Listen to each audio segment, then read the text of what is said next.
And if you so choose, please stand and remain standing for the Pledge of Allegiance. Thank you very much for the opportunity to come and make the prayer today. I stand here humbled that I get to pray. Humbled not because I stand before such and in a room such as this, but humbled that I stand for God, and humbled that He strengthens me to do so, that He gives me the breath in my body to do what He's asked me to do. And I hope you all are aware of the same truth. You are where you are because of Him, and He has strengthened you to do so. And I hope that you are grateful and humbled by that. Let's pray. Father, we do thank you for this day. For it is the day you have made, and we will rejoice and be glad in it. And God, I thank you that you saw fit to strengthen us, to put breath in our bodies and to give us life, that we can stand and do the things that you've called and led and placed us to do. And so, Father, for this council today, I pray that you would strengthen them, that you would give them hope, that you would give them wisdom, that you would give them favor. Father, I pray that you would guide the words that they say, the decisions that they make, and the attitudes and the motivations behind it all. I pray for blessings over this city. I pray that it would do well, that it would be blessed, and have your favor rest upon it. And we ask all this in Christ's name. Amen.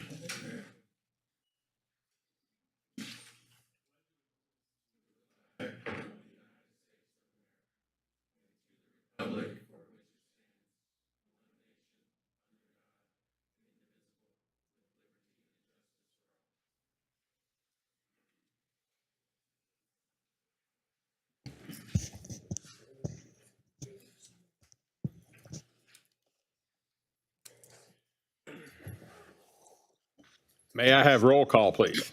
Mayor West. Present. Mayor Pro Tem Turner. Present. Councilmember Durio. Present. Councilmember Getz. Present. Councilmember Phil. Present. Councilmember Samuel. Present. And Councilmember Neal absent. Today we have one proclamation and one presentation. Tina Broussard, the city clerk, will read the proclamation. After it's read, she'll read the proclamation. I'm reading notes. Apologize for that. Whereas on behalf of the citizens of Beaumont, Texas, we join Nickelodeon, the Association of Children's Museums, and the Beaumont Children's Museum in celebration for the Our World Worldwide Day of Play event on September 30th, 2023. Our World Worldwide Day of Play is a day dedicated to experiencing joyful learning through play. This event is focused on getting kids and their families up, out, and playing around together. The community can learn about the importance the role of play has in youth development, mental health, wellness, and social emotional growth.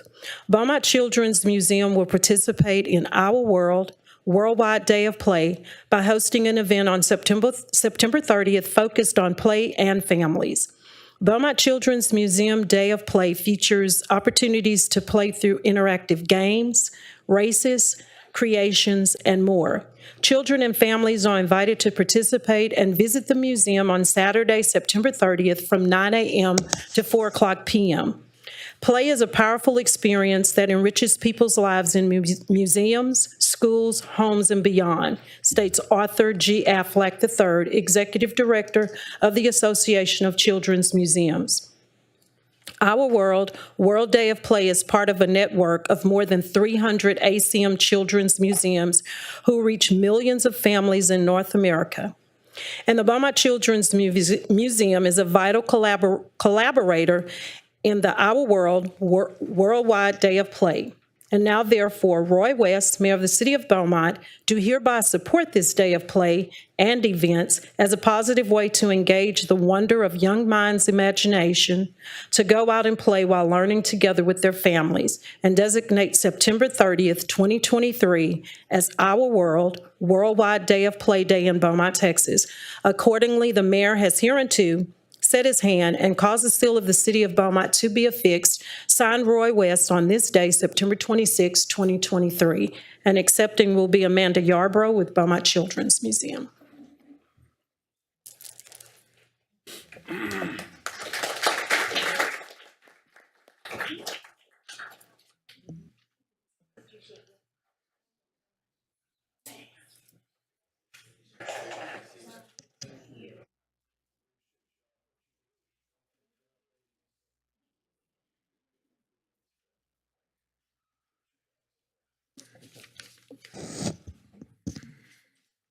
I'll just say a few quick words real quick.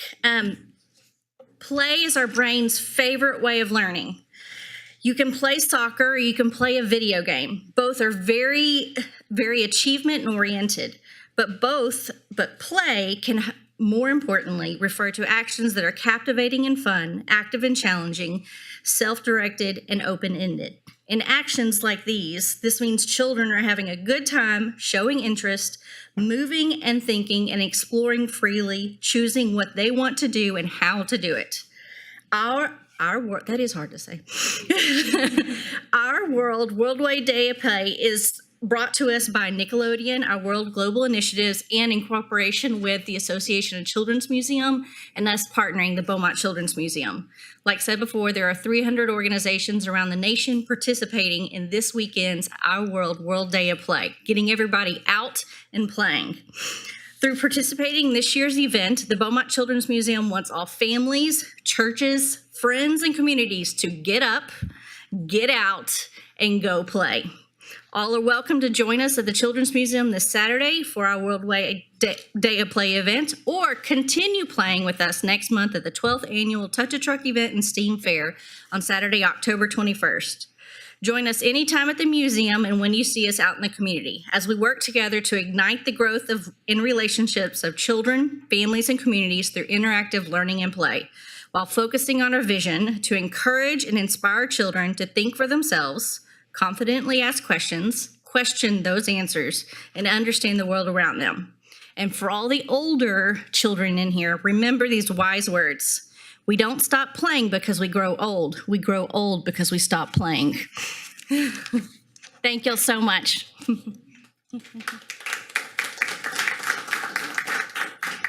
Amanda, do y'all want to do a picture? Yeah, that'd be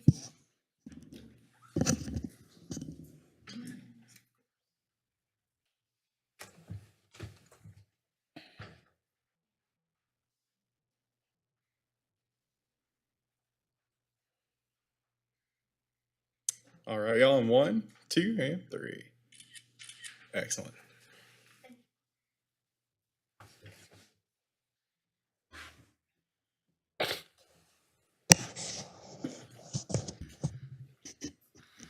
Now I'd like to recognize longtime educator, Miss Evangeline George. We will be mailing out a recognition in honor of her long-serving commitment to education and training in the Beaumont Independent School District. Now, for those that are here for the proclamation and would like to leave, now's the time to do so, and thank you for coming.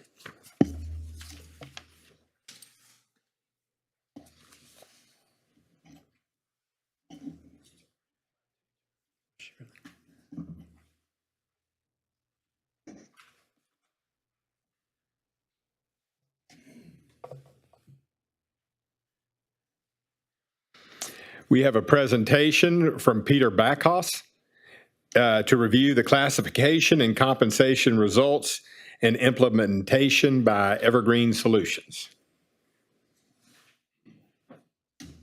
Good afternoon, Mayor Council. I have the pleasure of working with Peter Backhaus. He was with Evergreen Solutions. He flew in from North Carolina this morning, so he's happy to be in Beaumont. I've been working with him for over 6 months now on the classification study, and he's been a pleasure to work with. It's been a long journey. It's a very complex process. Can't count how many spreadsheets I've looked at and reevaluated, recalculated. So he has a presentation for you today, and I'll hand it over to Peter. Thank you. Thank you. Thank you all for having me. Great seeing so many familiar faces now, and great actually putting faces to the screen that I saw when I last spoke to you all. So again, thank you for bringing me in here. This is going to give an overview of the current pay plan distribution. So see how employee salaries are spread out throughout the pay plan as it is now. Talk about the market comparison and give a recap from that point of the market study. And then we'll talk about the phasing recommendations of what impact that's going to have in the city. So as we're looking at it, I have a very complex chart in front of you. This shows each of the pay grades, where you see red is density of employees in the first quarter of their pay range. Blue is the second quarter of their pay range, yellow the third quarter, and then green, those are towards the max.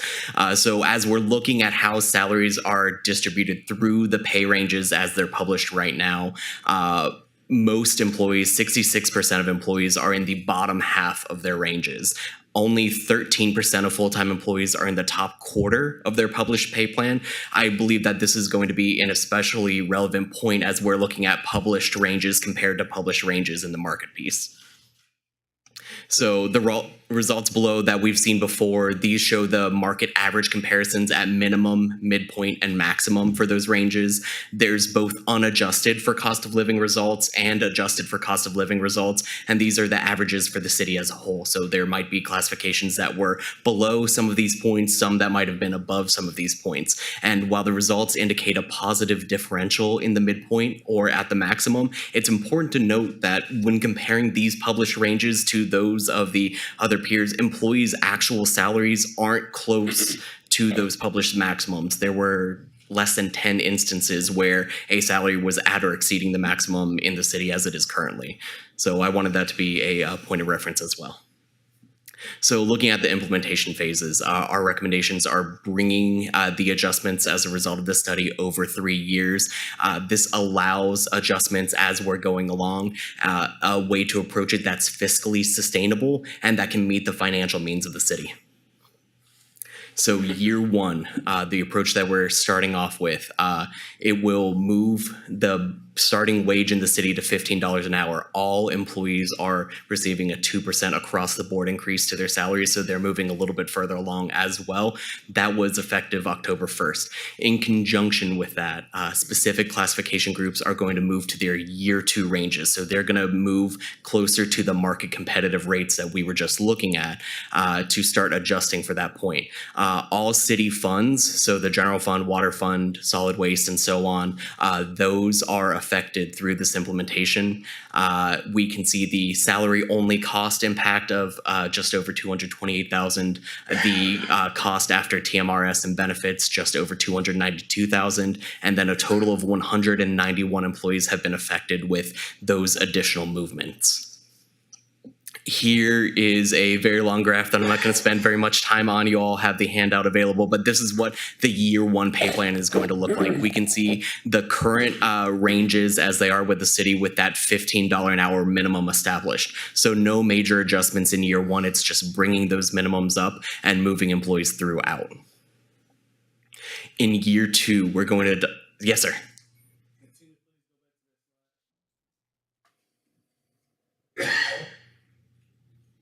Yeah, of course.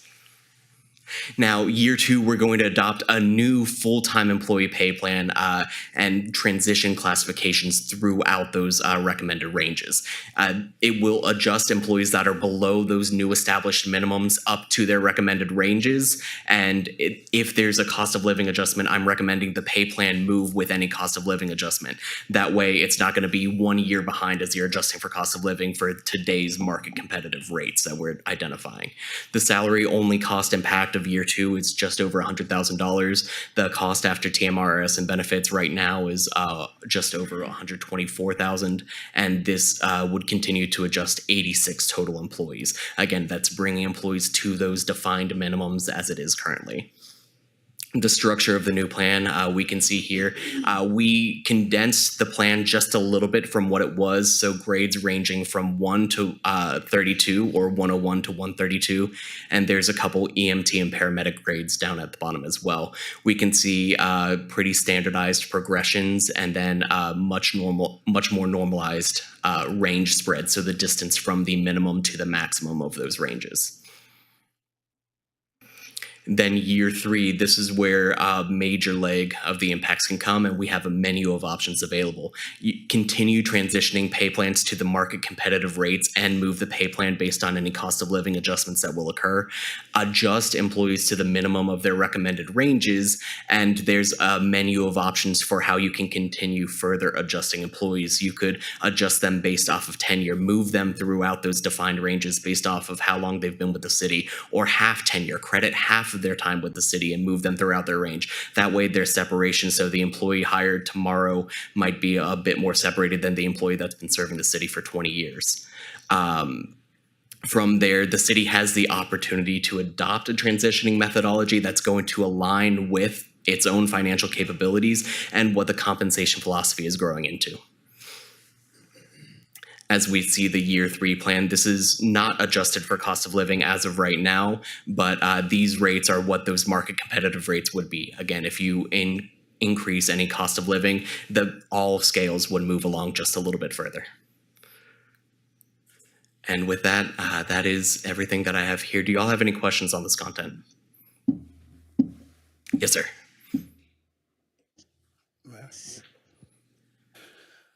I've seen classifications, but I didn't see any specifics on duties.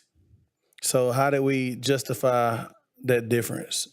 So part of the classification analysis, when employees were sent out job surveys, they gave us the responses on the work that they're doing. Their supervisors went through those responses, gave feedback on that, and then we compared that out into the market. We have a list of job title changes and the pay grade assignments that we've been working with HR to continue to refine. We have that complete, and we're in a pretty comfortable place with that. So the classification analysis has been done. It just wasn't quite ready or available for these presentations, but that's something that, Chris, I think you'd be comfortable sharing with them.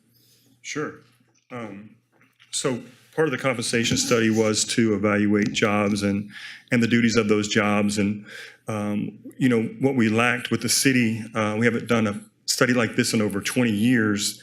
Over the years, we've added positions, we've, changed the name of positions, we've expanded positions. And so we're trying to get those positions to align as one and make it a little more simplified as far as designating a salary and a range.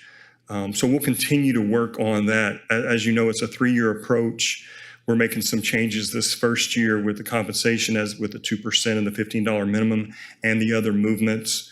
But with this 3-year phasing in approach, we're going to change some position names. We're going to combine some positions. And so that'll all carry along with the process. It won't happen immediately because there's a lot to change.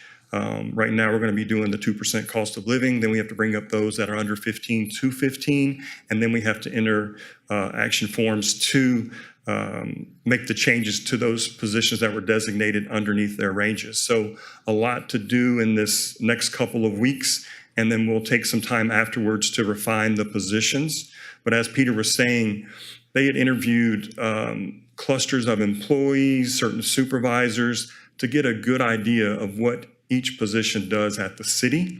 And it's very important for them so they could categorize those in the specific ranges that reflect the correct salary.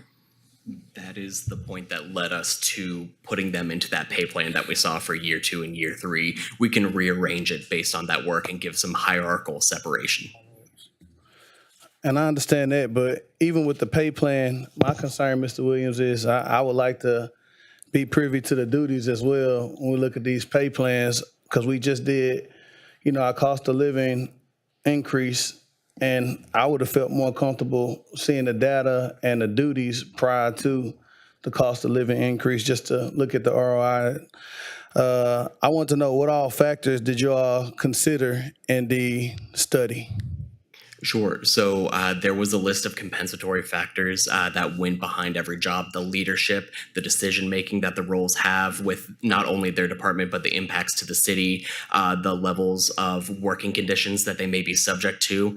So there's 5 compensatory factors, and then we looked at the job duties outside of that. So those will be reflected when my company is rewriting the job descriptions. Those are all going to be involved with those job description revisions that we will be providing the city as well.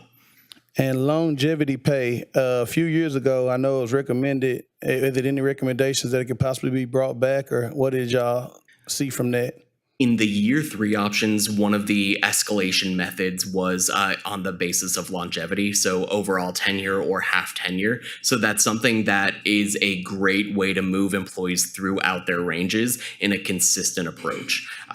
If it's something that can be afforded, I encourage consideration to be given. But as we saw on those charts, it's one of the more costly efforts. So maybe that's something that's broken out a little bit over time to get to that equitable point. But the separation between not only peers in the same classification title, but in those hierarchies that are established is something important for a city to have.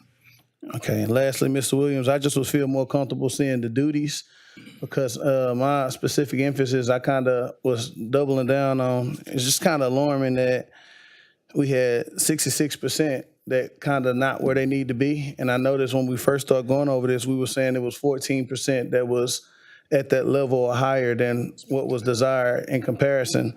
So I would kind of really like to see the job duties and get a clear understanding, because when I first got on the council, I asked, did we do salary studies? And I was told multiple times, yes.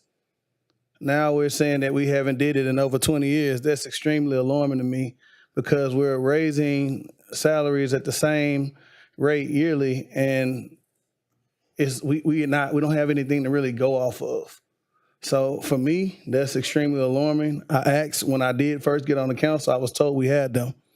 And I asked for a copy of them, and I didn't get it provided. Now we're doing it. So I want to see the details and specifics of the description of the job duties. So to respond, an actual paid study, we haven't done for over 20 years. Now, within human resources and what we do, we're going to do salary surveys based on specific positions when there's a need.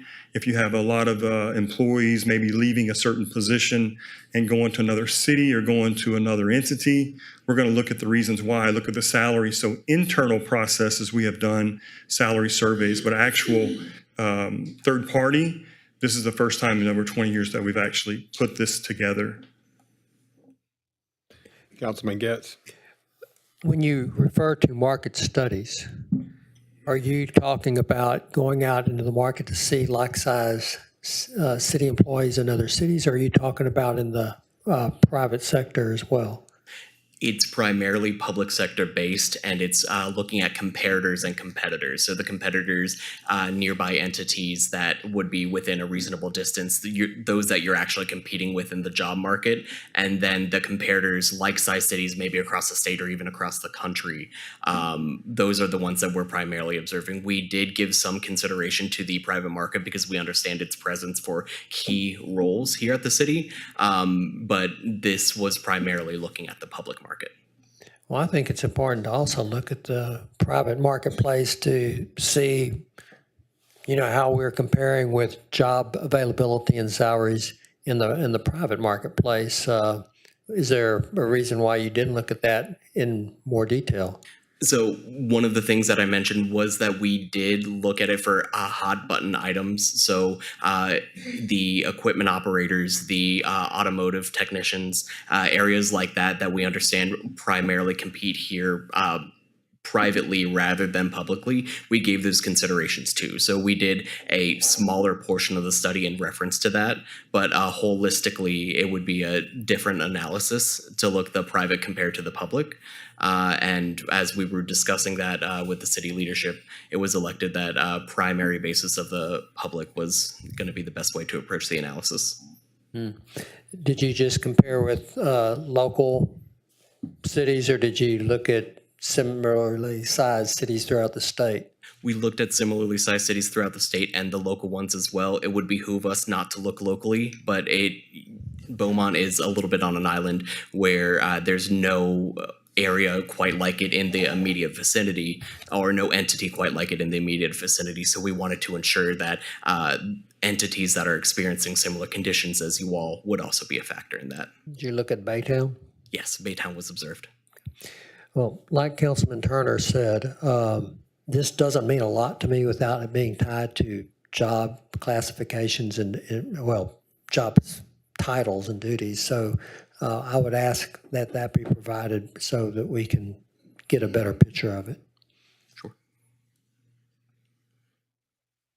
Is that job descriptions? Is that what you're asking for? Okay. Any other questions? Thank y'all. Thank you. Thank you. Now is the time for any citizen who wishes to speak. You may make public comments on consent agenda and regular agenda items 1 through 4 and 6. Item 5 has been pulled from today's agenda.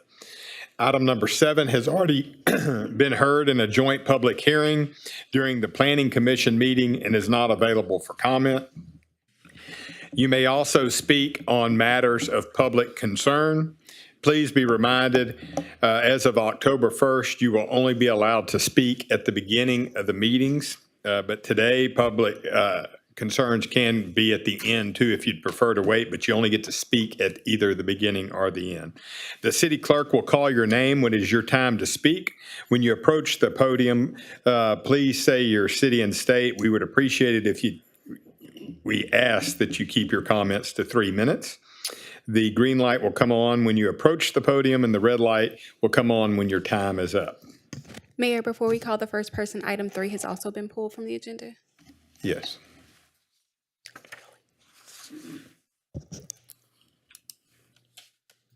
Charlene Sam, public comments.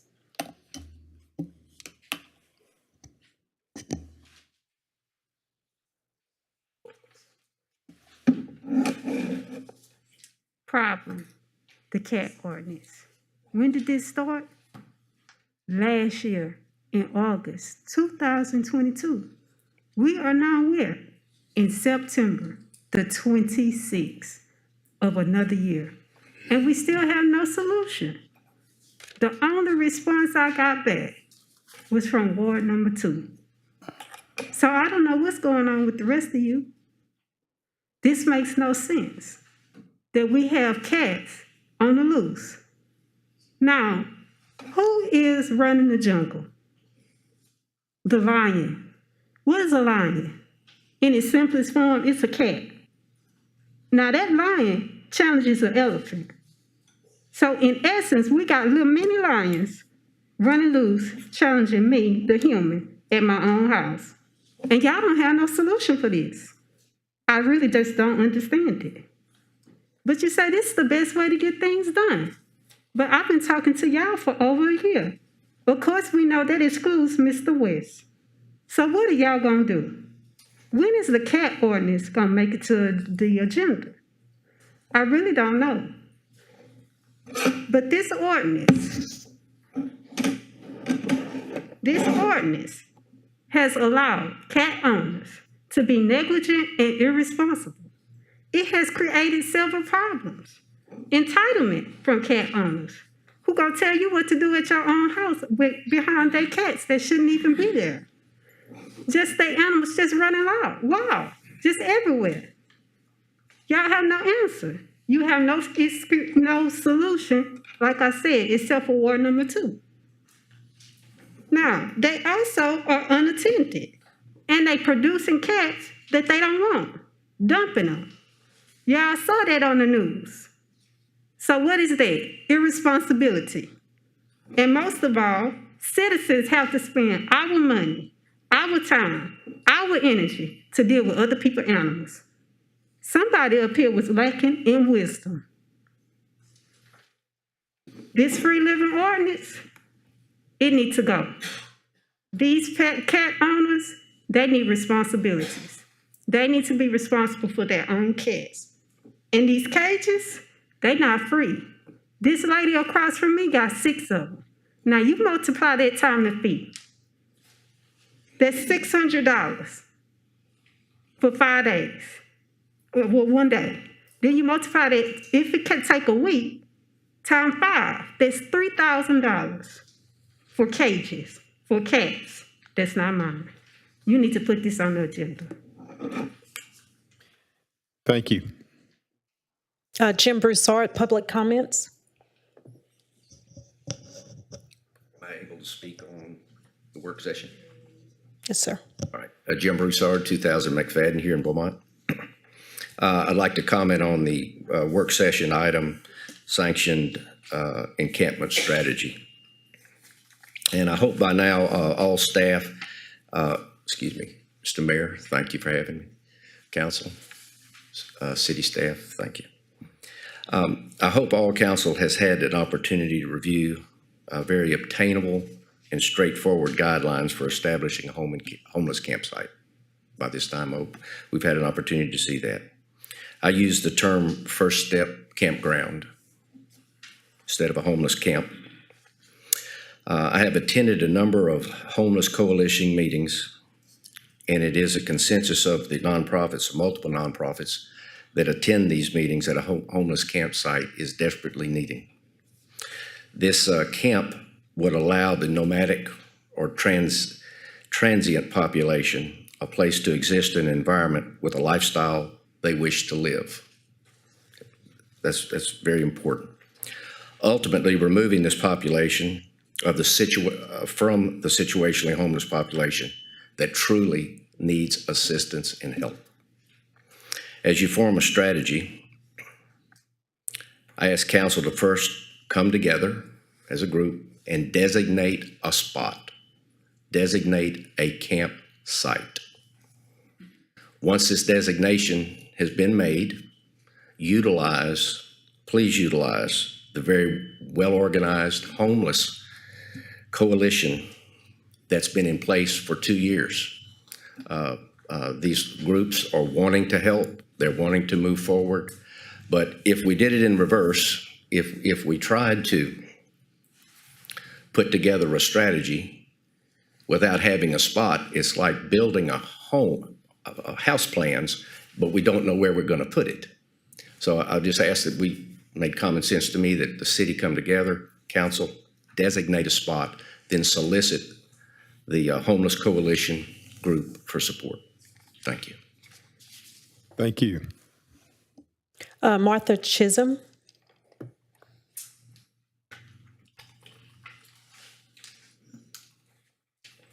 Good afternoon, everyone.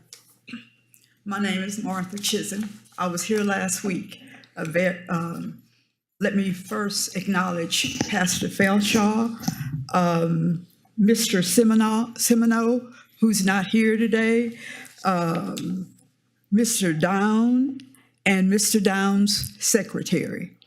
They have, when I was here last week, I was a very anxious senior citizen. Today, I'm here as a calm senior citizen.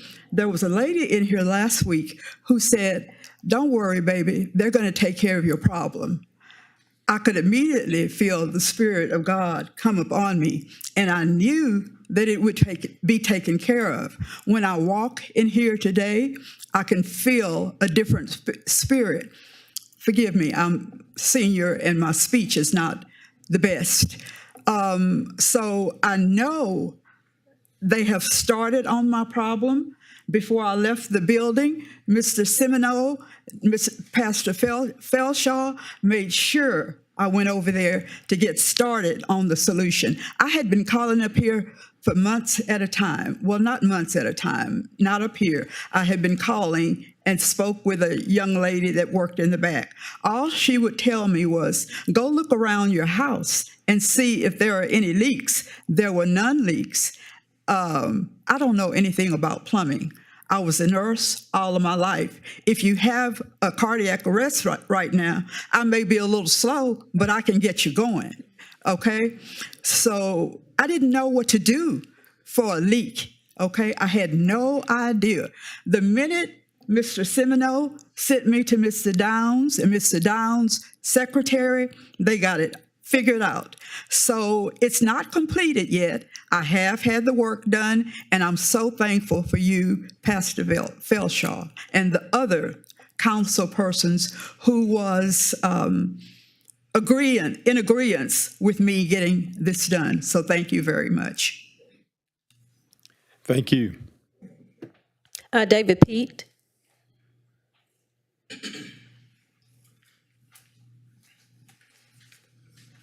Good evening, Mayor and City Council.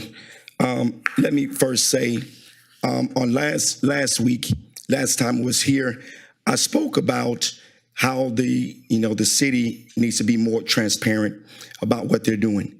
And hearing some things today, it seemed like you guys are pretty much on the right track. We still got some work to do, but nevertheless, I was listening to, and thank you guys for doing what you did for Ms. Chisholm. That was very admirable for you guys to do that. And also, I was listening to some things going on, and one of the things I came across is that when the city has issues with the plumbing or with the pipes or with the drainage, and I brought this up before, that there needs to be more transparency about how these things are being addressed and how they're being handled. For the fact of maintenance, what maintenance are being done on these things to prevent them from breaking up or coming apart, or then people suffering with waters breaking and all these things here. So we need to have more transparency from the department that oversees that and make that more available to the citizens in that respect. And also, I noticed something. There was an event here Saturday, I believe it is. You called it Flow, I believe it was. And when I did a little bit of research on it, I believe you guys changed the name from a beer fest to Flow. Okay. Now, I understand, you have festivals and things like that, but when it comes down with the city contributing and how much they're contributing to these projects, we need to be very careful, because the areas in which these things are being done needs to be considered. They're not near schools or things like that. And it was downtown, that's fine. But how much of the city's budget was budgeted for this Flow project? And if that's a concern, because if the city is contributing to these things, then we need to be contributing to many more things that are of more importance than, I would say, a beer fest. Okay, we have homelessness, we have kids, that need facilities to go to, in order to recreate and things like that. So we need to be careful in how we are appropriating these funds, how this information is being sent out, how people are getting this information, and what exactly is going on in the city of Beaumont. And also too, the city of the council here, has a responsibility to the citizens, and I do appreciate that many of the council members are now reaching out to the citizens. I thanked the mayor last week. I thanked the city attorney last week. And I forgot to mention Ms. Broussard. Amen. Because see, she does a lot as well. And when she's talking to people, she's getting information out, she spends time trying to make sure you get the right information from the right department. Thank you, Mr. Pete. Thank you. Charlie Crabb.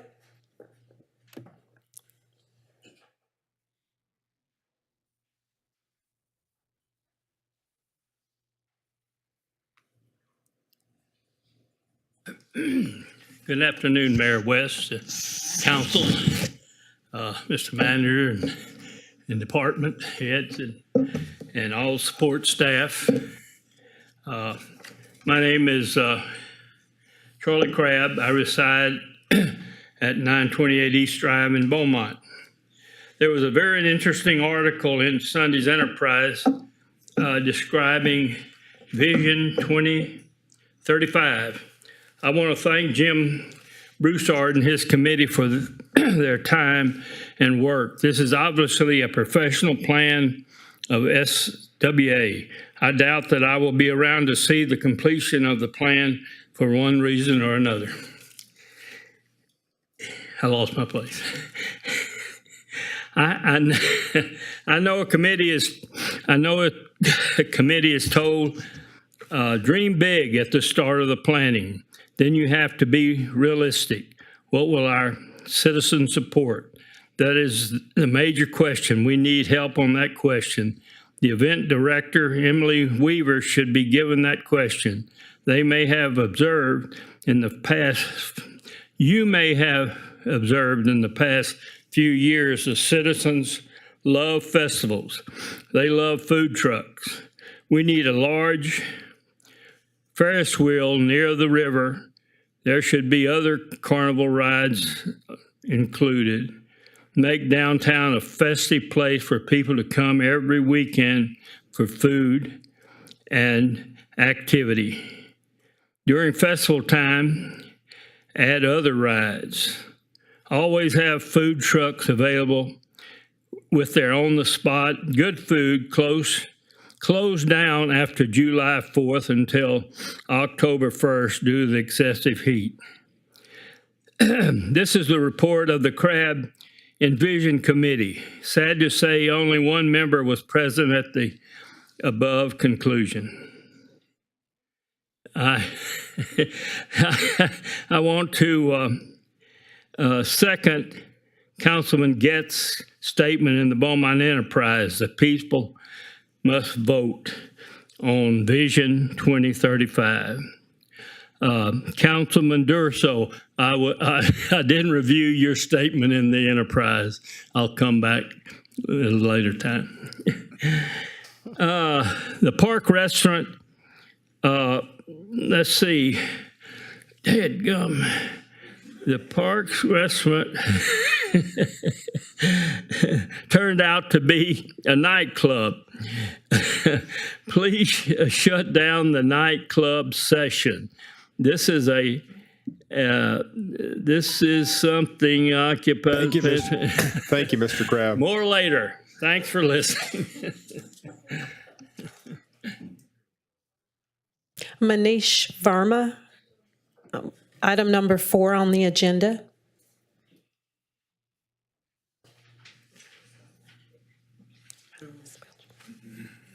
I'm Dr. Manish Verma. I'm an orthopedic and hand surgeon. This is Jay Mackey. He's my partner. We have OcuHealth Surgical Center, which is an enterprise in Houston that focuses on delivering emergency surgical treatment to injured industrial workers. We get a lot of injuries from this part of Texas. There's not a lot of great options where we only focus on industrial injuries. And so we have plans to develop an occupational surgical center on Folsom Street.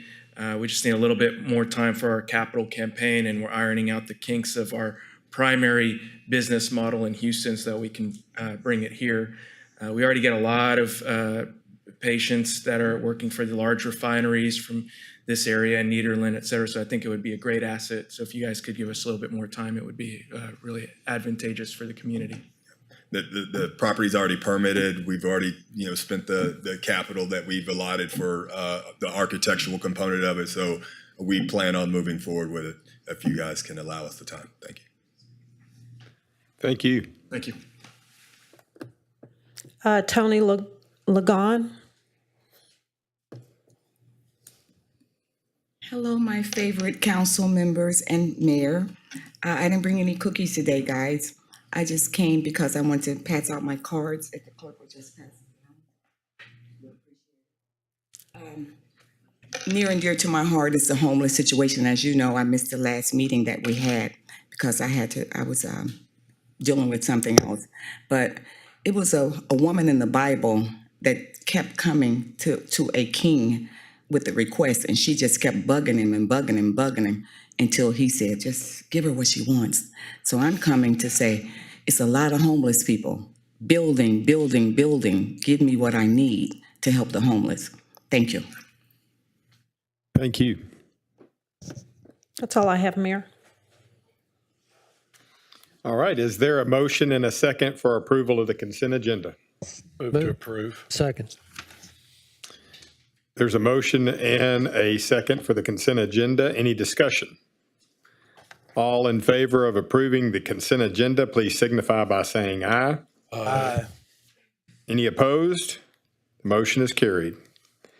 Mr. City Manager, would you please read item number 1? Yes, Mayor.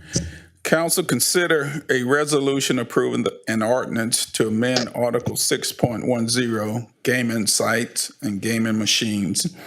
And it comes with the recommendation of approval by staff. Is there a motion for item number 1? Move to approve. A second? It's been moved and seconded for item number 1. Any discussion? Yes, Councilman Turner. Yes, Mr. Manager, Mr. Attorney, I've been contacted by a few citizens, and I just wanted clarity for the ones who did call. I confirmed that I would ask. They asked, would this shut down game rooms, or would this just make them safer? So the ordinance our existing ordinance, and let me just point this out, we already have a game room ordinance, and the changes that we're making to our current ordinances is to just make our existing ordinance more effective. So the ordinance, our current ordinance, nor the amended ordinances that we're proposing is not intended to impact legitimate businesses. One of the things that we noticed in enforcement is that we did not have enough fee revenue in order to accurately provide safe enforcement. So what that means is that we were operating at a loss. Our current ordinance requires that we provide tags and provide signage and provide background checks and do inspections. And the law allows us to impose fees that allows those things to be done at no cost or at a break-even cost to the city. We're currently funding that with overtime and at a loss to the city. So the biggest change is to have increased fees, which will allow for better enforcement, some of which we're already doing. So the short answer to your question is that it will not impact legitimate businesses. Yes, ma'am. I had a few senior citizens who contacted me and said, they don't like going to the bingo hall. They like recreational, activities like that. I was a little surprised, but the call did come, and as promised, I did want to ask. Mayor. Yes, Councilman Durio. So the ordinance that we're approving today and the fees, are they in line with other cities in the area as far as what they charge for fees? So I can't really address whether it's in line with other cities that they what they charge, because again, it's based on their need for enforcement, how many they have, how routinely they enforce. For example, I think at one time when we first enacted our ordinance, and we were charging $250 for so many game rooms. Biter was doing 1,000, but they also have a much smaller force, right? And so that was acceptable because it was what they needed to, again, break even. The purpose of the ordinance and the purpose of the fees is not to profit, but to break even. So our ordinance deals with building codes, has a fire aspect to it in terms of enforcement to make sure that they're not blocking exit doors, to make sure they're meeting building and fire code requirements. And so, as you know, firemen are expensive. And so we need that for enforcement. We also have implemented ID badging so we can identify who the workers are in the game room. In previous enforcement, a lot of our complaint from law enforcement was that, is hand pointing. Like they wanted to speak to the owner, but no one could identify who the owner or operator were. So we've clearly defined who those people are, and they will be identified now by badges. That's not different from what we do in some of our other regulated businesses, like for sexually oriented business, for example, we require individuals to be ID'd. So a lot of the things that we're doing is just what we've seen that have worked in our previous ordinances, but also worked in other cities. And so the fee schedule will vary between maybe a smaller city and a larger city, again, based on how many game rooms they have and what they need or what they determine their enforcement team to be. But they are what the factors that we considered is what we were charging previously and what we were spending on enforcement. And we tried to incorporate those fees and come up with an average for what we thought would be the best. Like the building codes and things like that, are they the same as other businesses in the area? It's nothing that was made up just for game rooms? Right, no. So every business needs a certificate of occupancy, right? So they would have those requirements. Every building that's in operation and is operating can't lock their doors during business hours. So all of those things are consistent. There's nothing that's specific. One of the things I will say is different is that we do require them to allow for inspections, which is something we do. So most of the time, the fire marshal's office will schedule inspections, but that's not uncommon for us to do unscheduled inspections in gaming rooms and other sexually oriented businesses or other businesses that have some similar restrictions to make sure that they are complying with the rules. No smoking, no locking exit doors, and so on. Thank you. Yes, sir. If there's no other discussion, all in favor of approving item number 1, please signify by saying aye. Aye. Any opposed? The motion is carried. All right, Mr. City Manager, may we have the reading of item number 2? Yes, Mayor. Council to consider amending section 2.04.002 of the Code of the Ordinance relating to declaring President's Day as an official holiday for city employees. And this comes as a recommendation of approval. Is there a motion for item number 2? Second. It's been moved and seconded for approval. Any discussion? Councilman Getz? I was looking at the background. I'm pretty sure it's the first and 16th presidents, not the 6th president. That, yeah. So. It's Abraham. Yeah, it's actually George Washington and Abraham Lincoln. Which are two individuals certainly deserving to be honored. And but my question is, what kind of financial impact would this have on the city?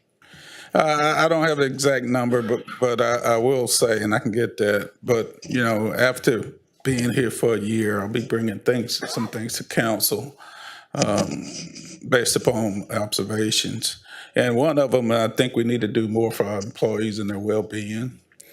We need to do more for their mental health, well-being. And this is one way to do some things like that. It's by having a holiday, additional holiday. It's not something that looks light or you put a price tag on sometimes.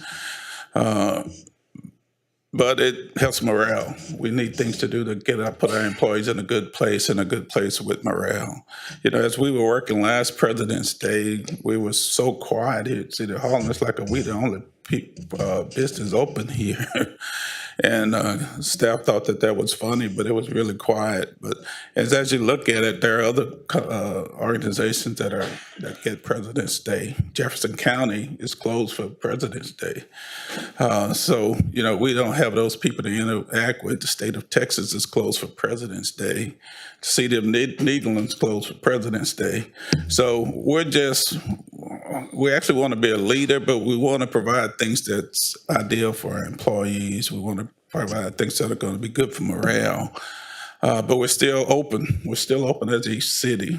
You know, your police, essential employees are going to be working as always out there. But this is something I think would go a long way to the well-being and morale of our employees. Did we budget for it? Yes, the money's budgeted. Mm-hmm. Okay. Councilman Durio? Will this holiday be added to the employees that are under contract?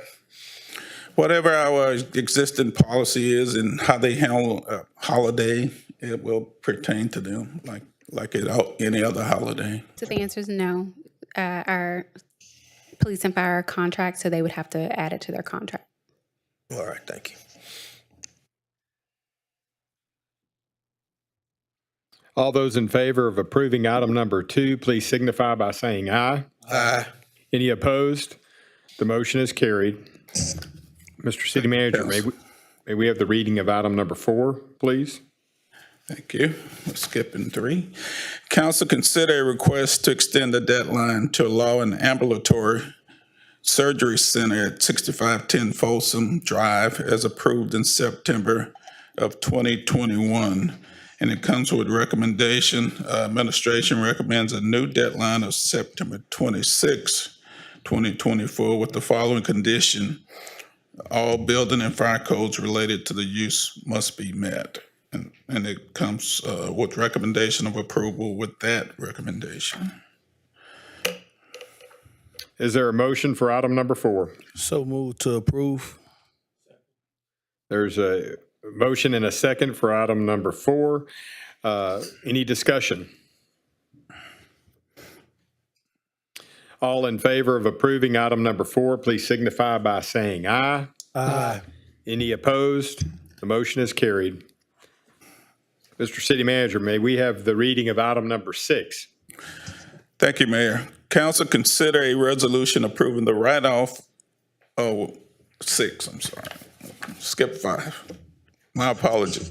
Council consider a resolution authorizing a contract with Zion Industrial Group, LLC, and TMT Utilities, Inc. for the Citywide Emergency Water Main Repairs 3.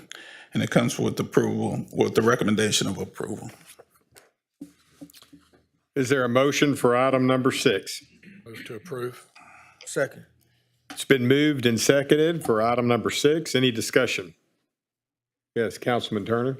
Yes, Mr. Manager. I noticed we just approved emergency funding, emergency water main break. Can we get an update on exactly where we at on those breaks? Kind of think it's important that citizens know the progress that we're making.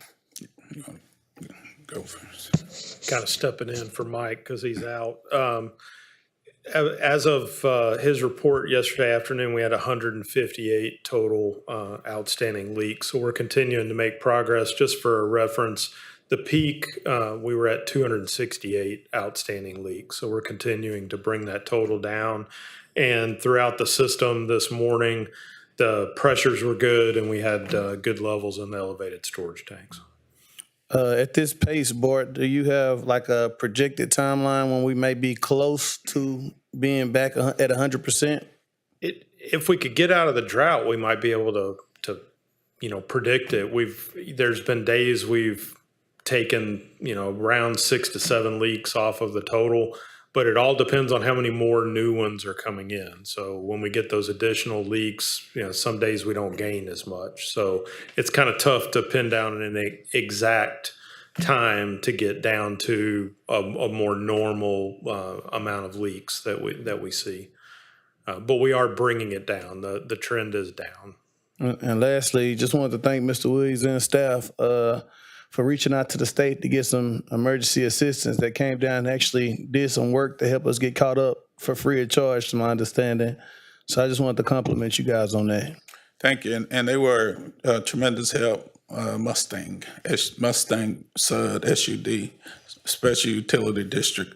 And the first contract that was approved, it's getting close to being fulfilled. And these two will pick up and work with our crews. I will add too that on tomorrow we'll have another meeting to look at our status of leaks, the status of when we can consider reviewing our drought stage again from a 2 to a 1, and we'll be coming forth with some information on that.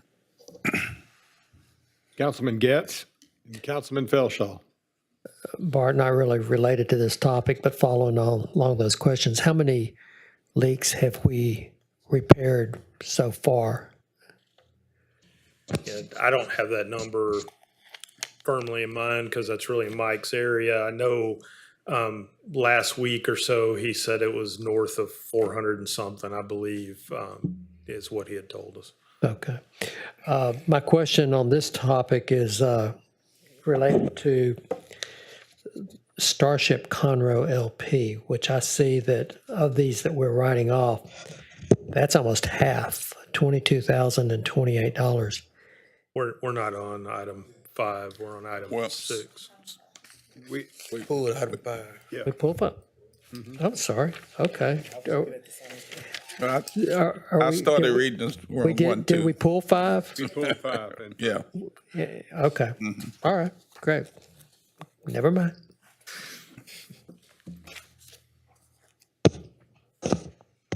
Councilman Felshaw? Yeah, Bart, just for the purpose of expectations with our citizens, talking about 158 leaks, we never do get to 0 because the number of, over 800 miles of water lines. In any given year, we average 70.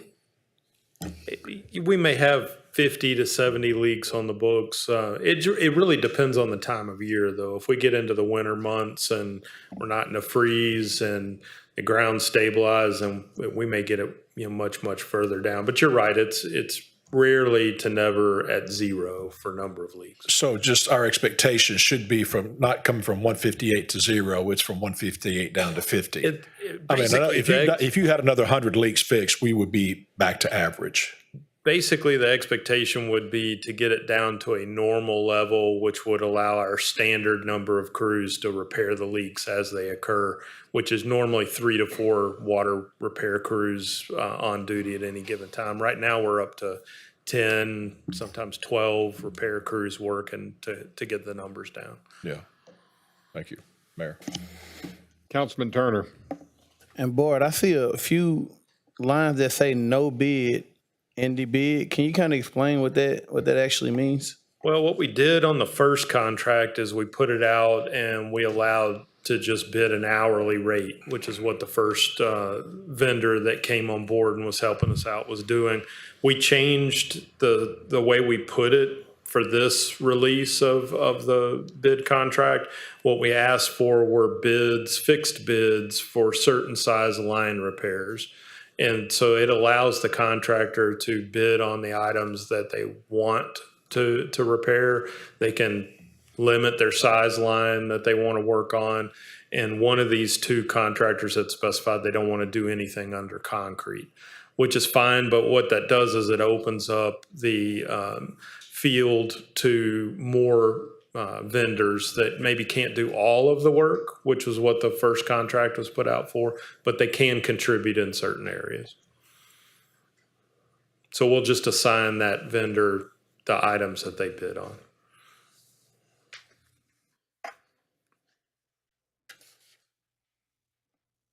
Any other questions? All in favor of approving item number 6, please signify by saying aye. Aye. Any opposed? The motion is carried. Mr. City Manager, may we have the reading of item number 7, please? Council, consider a request to rezone a portion of property from RS, which is residential single-family dwelling, to GCMD2, general commercial multiple family dwelling 2, or more restrictive district for property located at 1845 South Major Drive. And it comes with the recommendation of approval. Is there a motion for item number 7?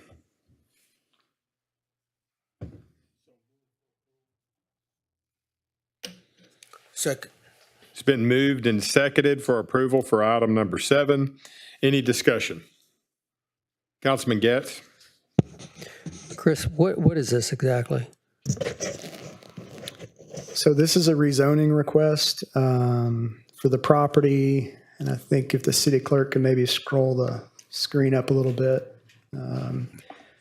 Okay, no attachment. So it's a property on Major Drive, and it's not too far north of Washington Boulevard, and they're requesting a rezoning from RS single family zoning to GCMD, in this case 2 rezoning, and staff has recommended approval, and the Planning Commission has recommended approval 7-0 to approve.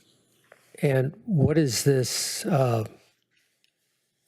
What is it going to be used for? What's going to be built there? So this is just a rezoning request. So we don't necessarily have the specific use. Now, in the hearing, there was some discussion about a beauty shop and maybe some other light retail uses at this location. But again, what we're discussing here today is whether or not it's appropriate for this area to be general commercial zoning. Now, I will point out, because if it is approved today as GCMD2, when the proposed use is brought forward, we would bring that back to the Planning Commission and then ultimately back to the City Council for your review of what that use will be. By changing this zoning, would it allow apartments to be built on this site with a specific use permit? With a specific use permit, yes, sir. And how big is this site? It is, bear with me 1 second.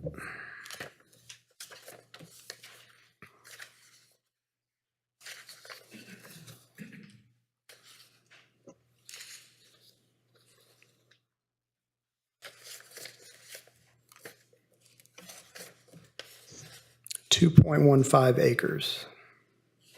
Okay, well, I appreciate the fact that a specific use permit will have to be approved before we actually know what's going to be proposed to be built there. But I want to go on the record as saying I think that we have way too many apartments already on Major Drive. It's too densely clustered with apartments on Major Drive. So with the understanding that a specific use permit would have to be sought and obtained, I can support it for the purposes of a retail complex as discussed. But I'm going to have a real problem with the further apartments. Councilman Durio. Yeah, Chris, at the planning and zoning meeting, I think they originally wanted it to be a GCMD, and that the planning and zoning recommended GCMD2 specifically so apartments couldn't be built there. Well, so specifically, it would require review. So before they That what the 2 means? Yes, sir. So whenever the 2 is designated, when they come in and for a specific use, they will present a site plan, they'll present the use, and then it goes again to the Planning Commission for recommendation, and then back to the City Council for the final decision. And of course, the neighbors would be notified in the same manner they were for this. Councilman Turner. Mr. Williams, I know recently we met with an investor that asked us, did we have a master plan? And I know we didn't have a master plan for the city of Beaumont. It's been a consistency with apartment locations, whether it be in the north end, south end, old town, west end, about what we will put what. Can you kind of speak to what those master plans can do and the benefit of having them? Because I know we did have it in the budget, and we had some council members with concerns about the amount of money that was in the budget, and it was pulled. So can you kind of speak to the benefit of plans like this when we're discussing these same topics over and over again? I can give you my opinion, but Chris probably could add some more to it too. Basically, a master plan gives you a good roadmap, good estimate of how you want your city to develop and what areas, what you want in each area. So what you do with a master plan, you designate an area you think's best for industrial, area you think's best for apartments and best for commercial, et cetera, and put that into a plan. It's not a binding plan. It's a plan recommendation of how your city is to develop. Planning and zoning, council still would have to approve specific zoning if it's not already zoned in that manner when the time comes for development to come into that area. But basically, it gives you an idea of how you want to see your city develop. Councilman Getz. So while it's somewhat different than a city master plan, we do have a zoning plan for the whole city right now. And what this is a request to change something that is in that zoning plan. At some point in time, staff or the council got together and approved a zoning map for the city and designated what areas should be zoned what, and that was with an eye towards what should be developed or what could be developed there. Am I saying this right, Mr. Boone? Yes, sir. And so what we're looking at today is to actually change something that is already part of a plan.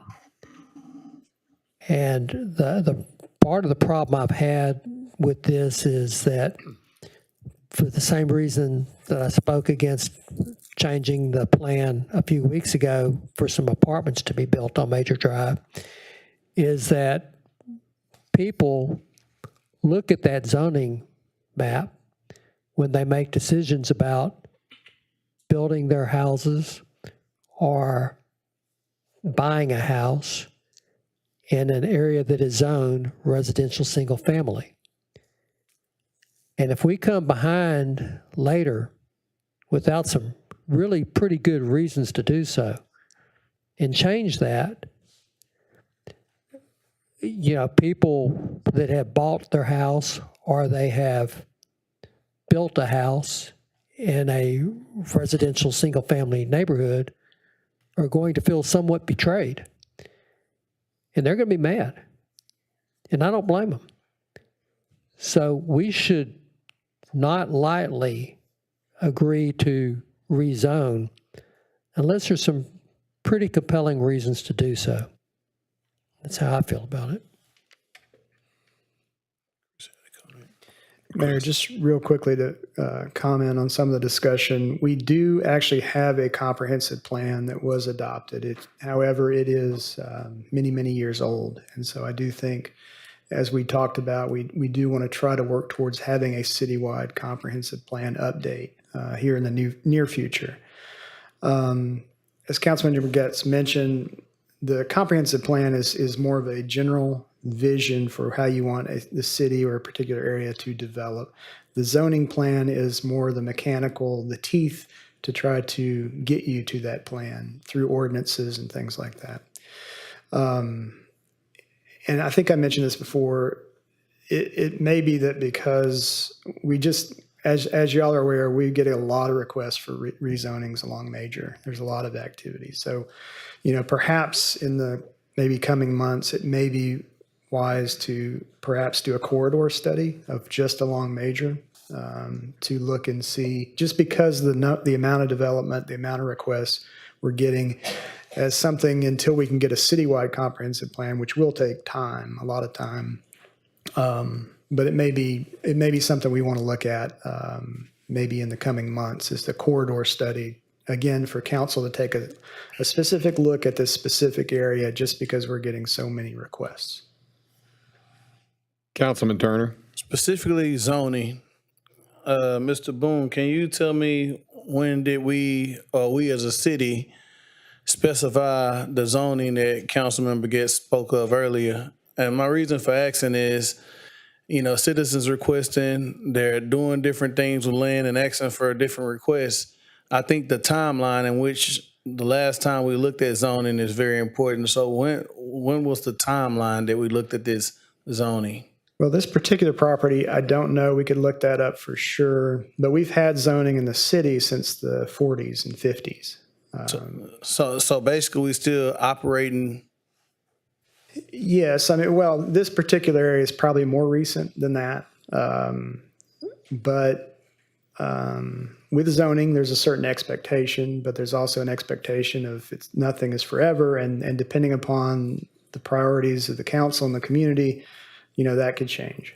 So, I think just depending on the situation, your expectations should be different. So, as I look at the map, if I'm a block in the middle of a neighborhood, I have a pretty good reasonable expectation that council would not approve a business right in the middle of, let's say, a residential block. If I back up to a major street like Phelan, and it's residential when I bought the house 20 years ago, but there may be a reasonable expectation that it might be commercial one day. So it just depends on the situation. So to answer your question, we could look to see when this was zoned, but if you go back citywide, we've had zoning since at least the 1940s. Gotcha. I just understand people keep requesting for this particular area to be changed. Maybe we should look at, what we zoned it for the first time. Maybe if it's continuously being requested, we need to just look at something that we created that long ago. And again, the purpose behind planning and zoning to implement that plan is, what does the community, what does the council want to see 20, 30, 40 years from now? And then adopt the zoning to try to match that, to try to achieve that. Well, Mr. Williams, I've been in support of that, and I still am, so thank you.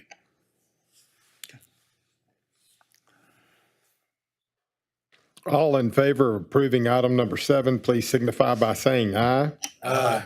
Any opposed? The motion is carried. Mr. City Manager, will you please take us into the public hearing? Yes, Mayor. Council to conduct a public hearing to receive comments on the 2022 Consolidated Annual Performance and Evaluation Report, which is a CAPER. And Mayor, if you will open the public hearing for public comment and close it at the end, we'd appreciate it. Yes, sir. We declare this public hearing open. I don't have anyone, Mayor. All right, the public hearing is now closed.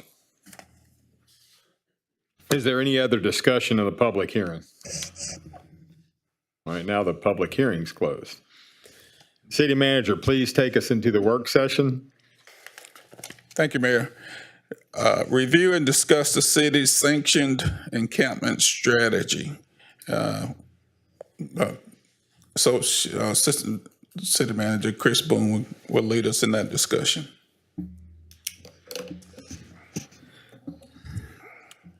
Thank you, and good afternoon. So the purpose of today's work session is to review and discuss the city's sanctioned encampment strategy. As you may recall, in the spring, council held a budget workshop, and part of what was discussed was the growing, not yet. Thanks. And what was discussed was the growing challenge and burden of homelessness on cities across the country, and more specifically Beaumont.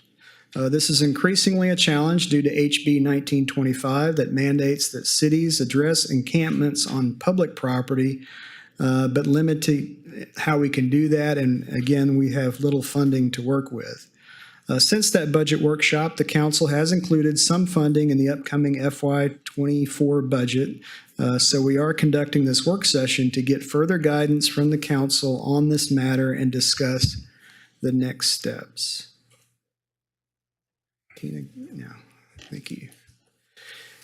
As mentioned, cities like Beaumont are struggling with this growing issue, caught between expected limitations coming from the courts as well as unfunded state mandates.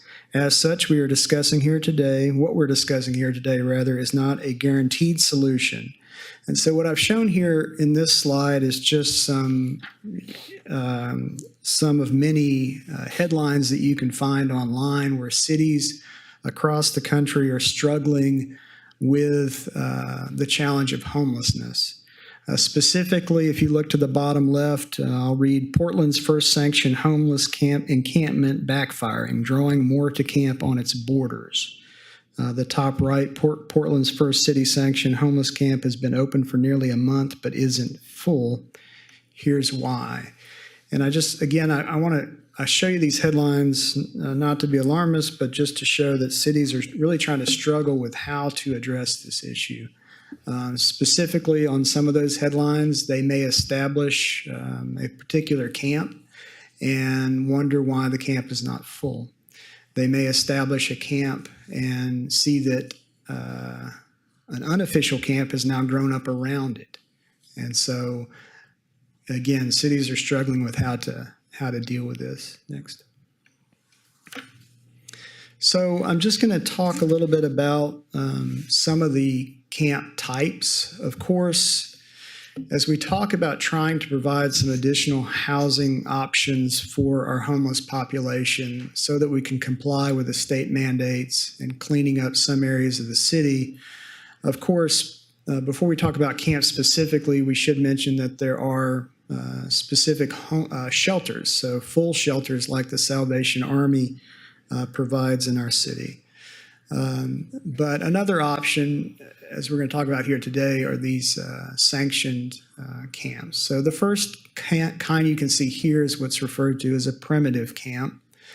And you can see the aerial photo there on the left. You can see where they have simply taped off or painted off some areas for individual campers to set up. If you look at the bottom left frame or in the bottom right picture, you can see where they have portable portalets. You can see they have a portable shower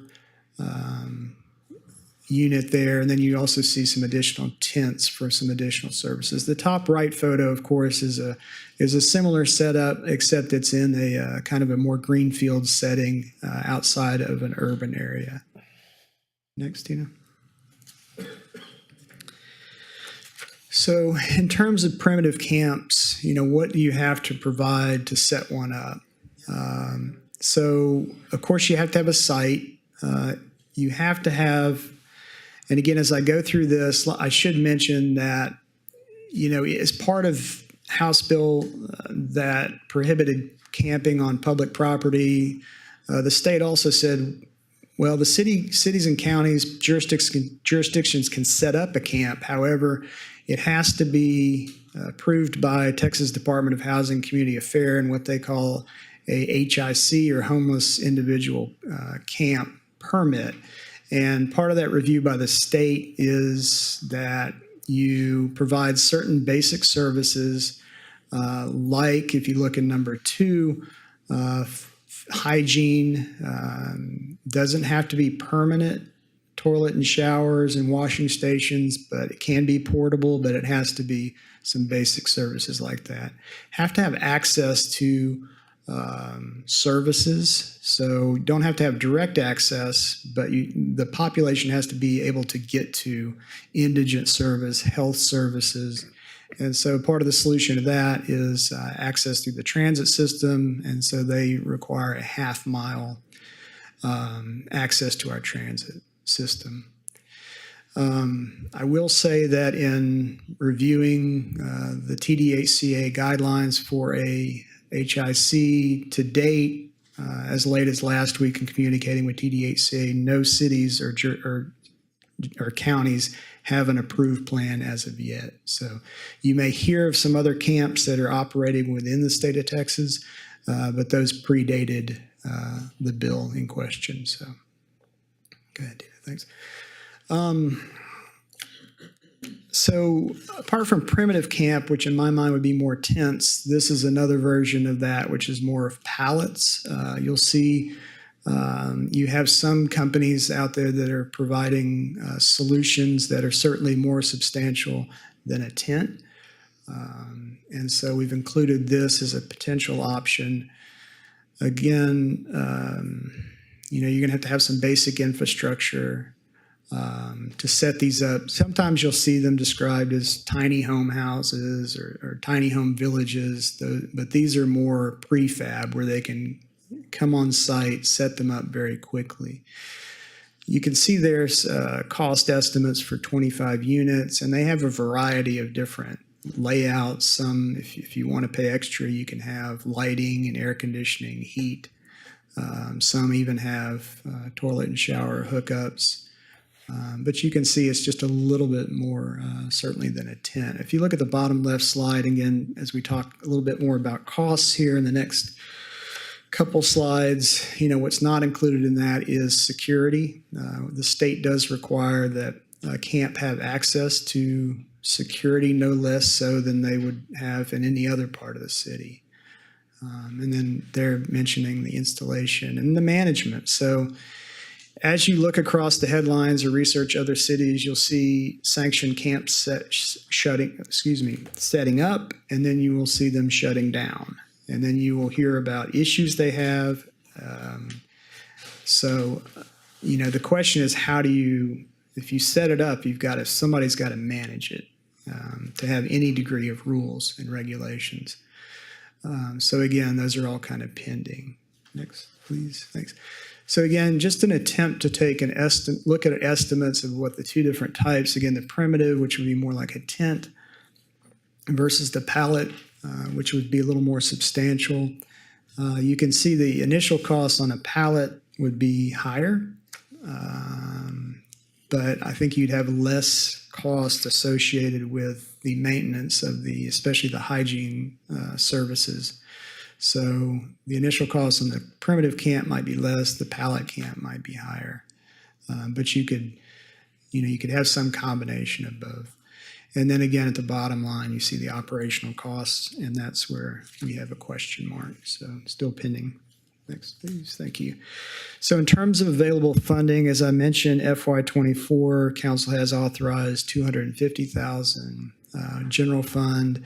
And then also we look back to our CDBG program from this year and prior years. And we do have some unspent funds that could be attributed to this project.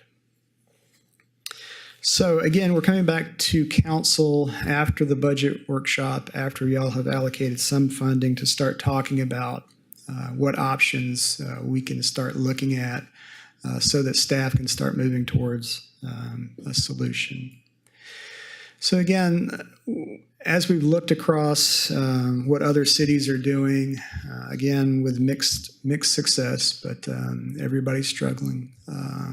And what they have done is most of them have issued RFPs and essentially inviting nonprofits to either add capacity to their existing shelters or set up and operate a primitive or pallet camp.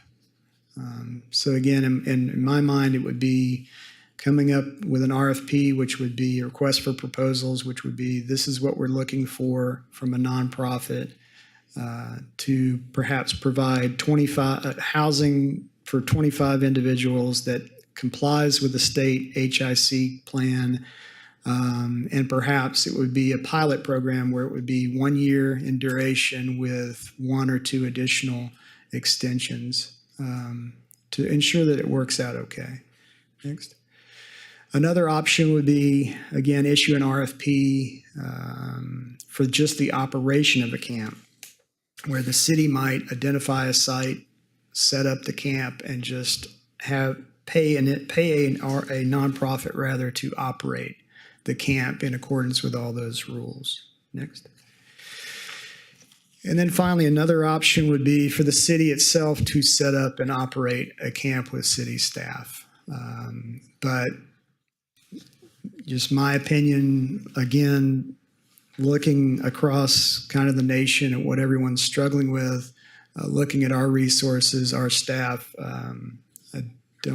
I wouldn't necessarily recommend option 3. So again, what we're looking for here is just next steps. Again, as mentioned, the council has authorized funding. Again, right today, we're talking about council providing some guidance on what's next. And then again, staff would try to implement that to the best of our ability. And then finally, working towards approving a citywide camping ordinance and trying to comply with the state mandates. So with that, are there any questions or discussion? Councilman Getz. Thank you, Chris, for your presentation. I see it as 2 different things. One, a primitive camp, and then the pallet shelters is more of a transitional housing component. But I have chaired the Mayor's Homeless Coalition now for 4 years, and I have real good familiarity with the nonprofits that are out there, what their capabilities are, what they like to do, what they can do, what they can't do. And I don't believe there's any nonprofit out there that has the ability or the desire to establish their own tract of land to develop a campsite. Nobody's ever expressed that to me. However, I have had nonprofits tell me that if the city were to establish the campsite, that they would be interested in operating it, which goes back to that option 2 that you had. So in my mind, what has to happen, and sooner than later, is the city needs to identify some land, and the city has hundreds of acres of vacant land. We need to identify some land that is fairly remote from residential neighborhoods and business corridors. And on that land, we need to do the things that you had listed on that checklist in order to be certified by the Texas Department of Housing and Community Affairs.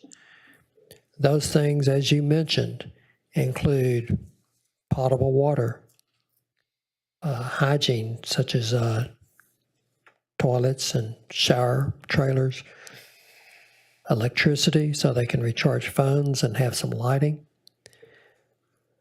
trash pickup, and bus service. Additionally, if we're going to embrace the support of some of the nonprofits to help manage this site, we would want to have something like a construction trailer that whoever that volunteer is on that shift on that day would have a place to be stationed. Because any site that we have, we'll have some rules. You're going to not want alcohol or drugs in the facility. And you're going to have somebody on site 24/7 to make sure these rules are enforced. And actually, you're going to have to break the campsite down to two different components because you're going to have some individuals that are not going to be allowed to be around other individuals. I'm talking about sex offenders. So you're going to have some segregation there of your two populations. So the site's going to have to be big enough to address that. But we need to act on this. This is one of the things that the coalition identified fairly early on as one of the goals. And after 4 years, it's more than past time to get this done. Thank you. And if I could just get some clarity, TDHCA has an approval process, and evidently there's been no city that has been approved, and I know there are some guidelines, but one thing I think is important, I mean, we currently have the Salvation Army facility that is never at capacity, usually less than 60% capacity from talking to the captain there. In my understanding, the reason we're going through this process and looking at an alternate is so that we can have this no camping ordinance, but we need the approval from the TDHCA for an HIC. So we need to include them from the very beginning because we can spend a lot of time about location and what we're looking at doing, only not to get their approval. So if we need to find out if there's a way to get sufficient information from them so that we know where we're beginning is a place that could be acceptable to them and how that would look. Because I know people are going to have a lot of opinions on this, and I certainly understand that, but I would hate for us to go through an entire process only for... If they...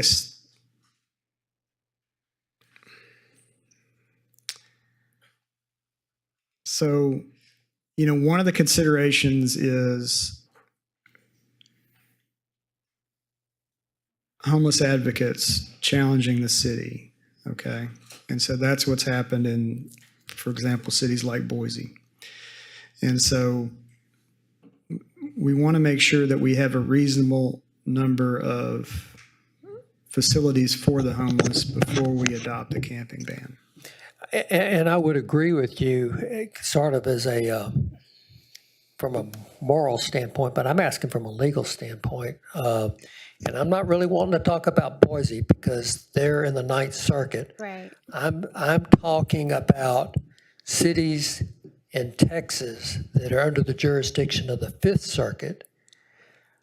What happens to those cities that have enacted a no camping ordinance on private property, but they haven't yet developed a campsite that has been approved by the Texas Department of Housing and Community Affairs? So there were some cities who had no camping ordinance prior to the new legislation coming down, and I don't know that they have enforced it post that.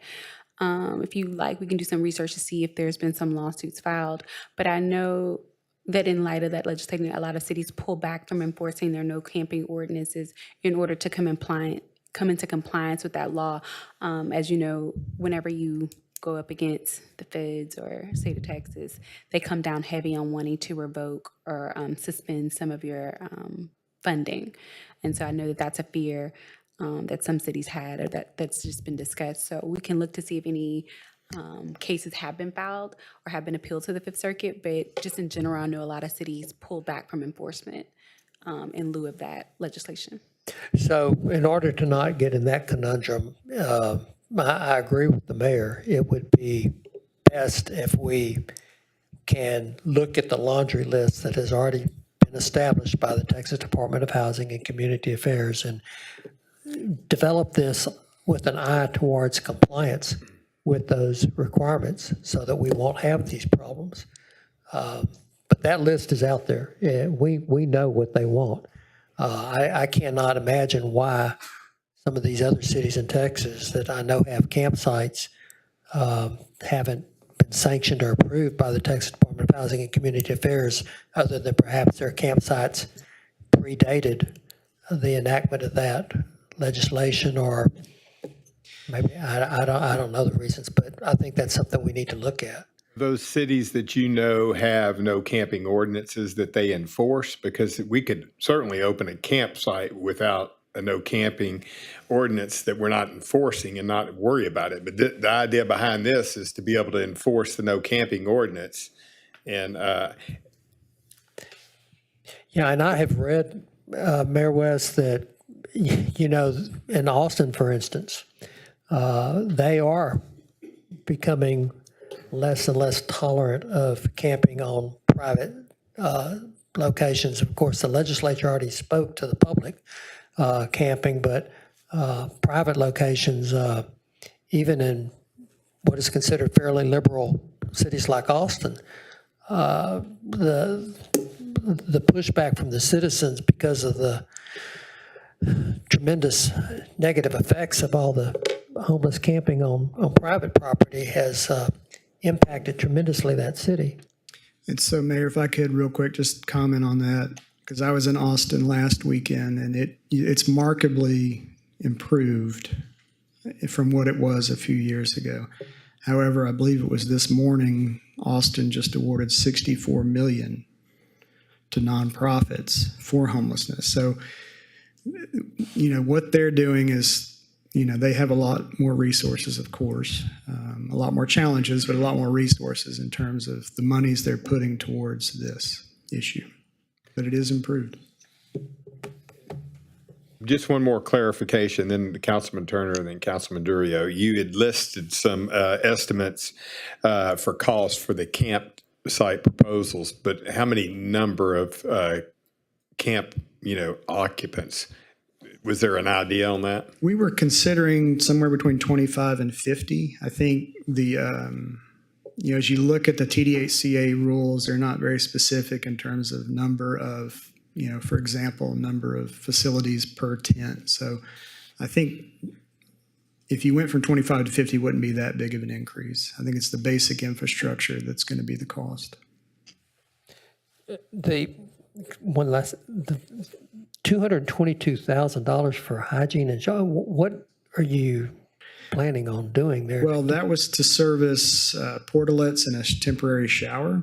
And I will tell you, we had difficult getting quotes because of the nature of the what we were asking for.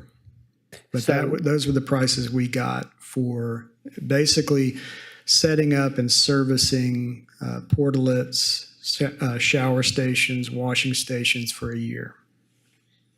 Okay, so that's like with a shower trailer and servicing it costs that kind of money? Yes, sir. So, we might end up being better off building a restroom shower or even getting one of the prefabs and setting it in there. Correct. I think you're still going to have the maintenance costs, but I think it probably would be a better deal to do a modular unit at the outset. Okay. Councilman Turner, then Councilman Turner. Well, Chris, I kind of wanted to compliment Mr. Williams, you guys and staff on the presentation. Secondly, we budgeted $250,000 for this project, and for you to come up here and say you guys identified additional funding that can be up to $767,000 is pretty huge, and that's a good thing. I have another question. We pulled the item today, number 3, but those ARP funds be utilized as well. And in my mind, again, looking across the country, this may not work out. A couple of years from now, we may be talking about, some other solution. And so my fear with using that HOME ARP money, I think we're going to be under greater scrutiny to make sure that it works, or be on the hook to keep it open. Gotcha. Understandable. You just always want to look at different funding mechanisms. But my second thing was the primitive versus pallet. Based upon your research, if you were saying in the perfect world, your suggestion to us, how would we get started in Beaumont? it seems like the primitive is a lot more simpler. What would you recommend that the direction we would go in? You know, I think the quickest solution would be primitive tents. Maybe have, like Councilman Getz was talking about, go ahead and buy the modular pallet, restroom, shower facility, because I think it would be cheaper in the long term. And then if we felt like, it's working, you could shift over to, a certain number of years, shift from tent to pallet. But initially, the quickest solution, I think, would be the tent or primitive. And lastly, for me, I would kind of like to see, not a temporary fix, but a long-term possibility plan when it comes to this, where we see that transition from primitive to pallet. I think that would be huge to go in that direction. Maybe get with the entities that Mayor West said earlier, as well as the Homeless Coalition, as well as identifying the land, and probably put some timelines on moving forward with this. I would support moving forward with identifying land and moving forward whatever plan you guys wanted to do. Yeah, and in the world of in that discussion of homeless, they talk about a continuum of housing options. So it's everything from what we consider a quote unquote normal house with a mortgage or a lease with apartment lease to somebody sleeping on the streets. Of course, that population has particular challenges, although some of them just want to live off the grid, quote unquote.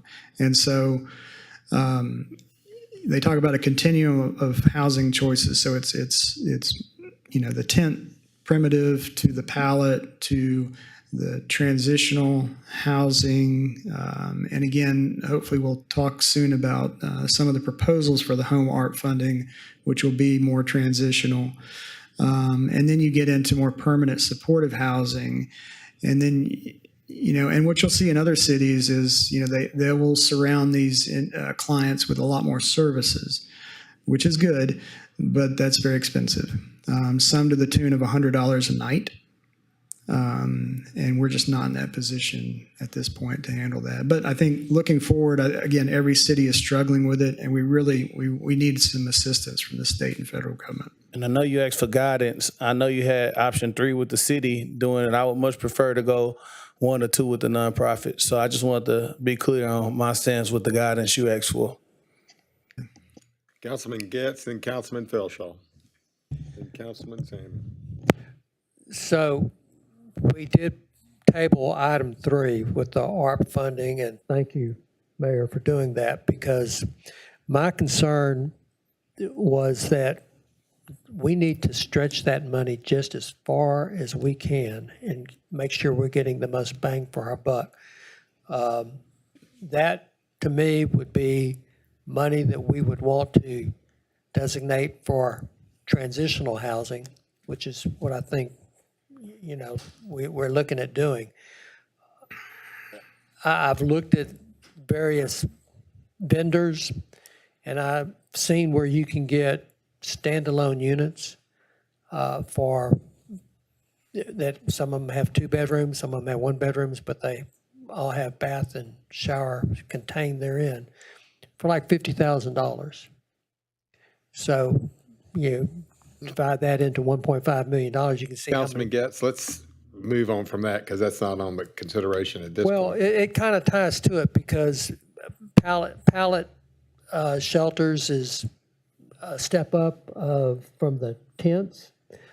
Tents are a step up from sleeping on the sidewalk, and it all has to do with homelessness. And so the point that we're really talking about today is establishing a campsite for those that want to live that type of lifestyle, and whether or not it's going to be a request for proposal for the nonprofits to try to find that land and take it all on their own with whatever support the city can offer.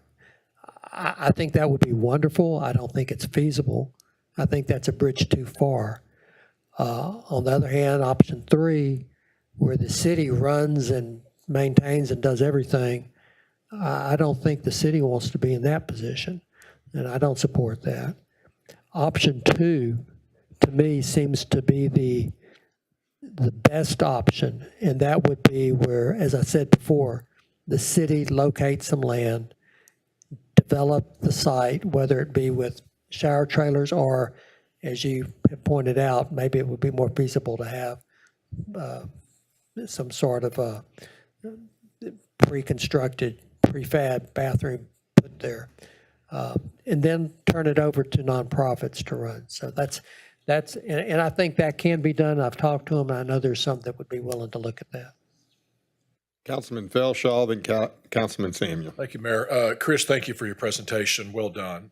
This is a very complicated problem, and there's no easy solution.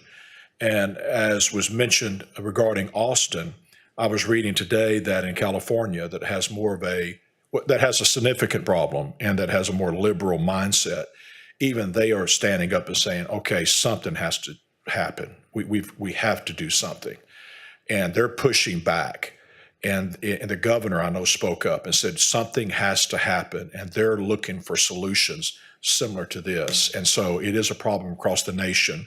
And everyone has reached a saturation point.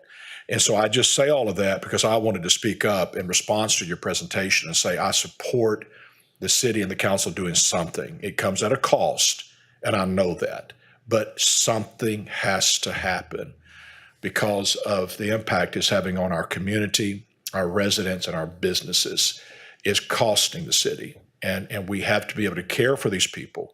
And that's the problem that we're all dealing with, is finding a balance between compassion and mitigation and trying to find that balance. But just wanted to say, I support the council moving forward. We have to do something, even at the cost that's going to come with it. Thank you, Council, Mayor. Thank you. Councilman Samuel. I believe I'll hold my questions until we move further along. I am very concerned about the process as well as the place. So I'll hold my questions till later. Councilman Durio. I just want to say I agree with I guess Mike and AJ. We need to get a location. We need to get that out the way because there's going to be a lot of pushback on that no matter where we put it, but something has to be done. So we need to identify that isolated location first, go through all the pushback that's going to get, because no matter what part of the city it's in, folks are not going to want it in their neighborhood. And just be able to go out and explain to the public why we put it in a certain place and get all that out the way. And then we can move forward with the rest of the project, because it's a problem that's not going to go away anytime soon. And we have to just face it and get started addressing it. Mayor, I do have one question. Has staff even considered location? Yes, sir. And I'll just comment real quickly. It was based off TDHCA's requirements, and so we have looked at a couple locations. Yes, sir.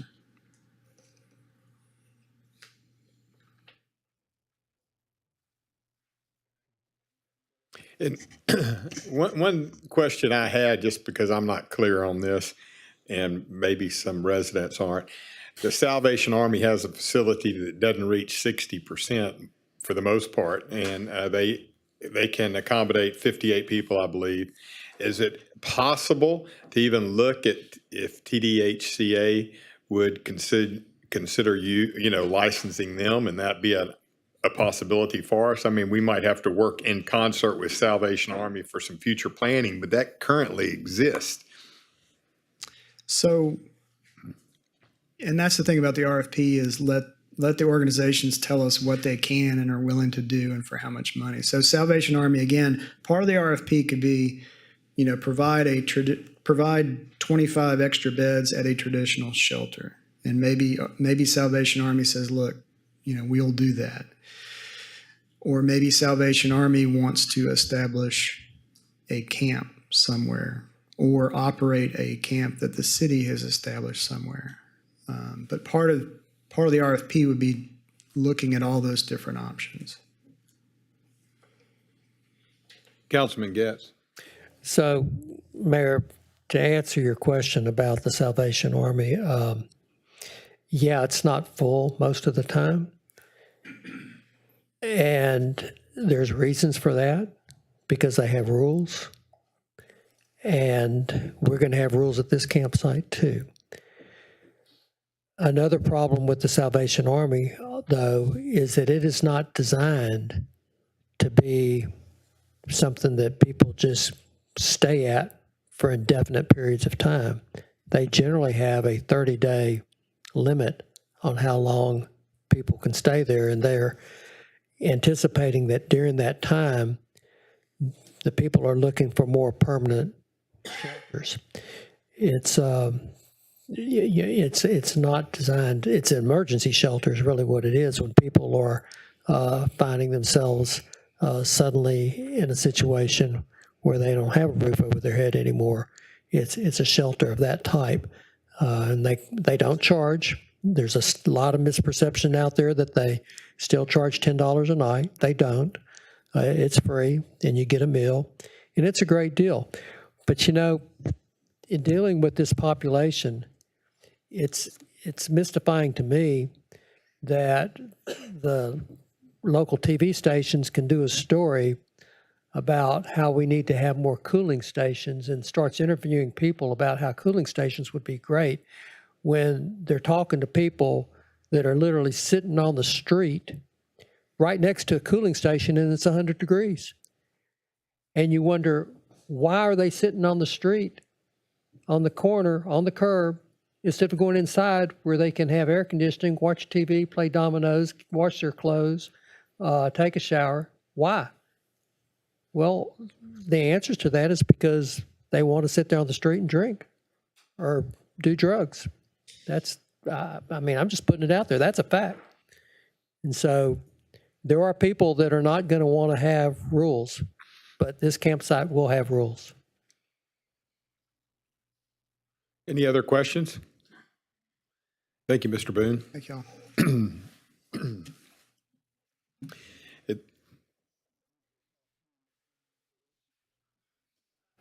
Roy, Mayor, I'm sorry. I do have one more. When would you be in a position to recommend some locations?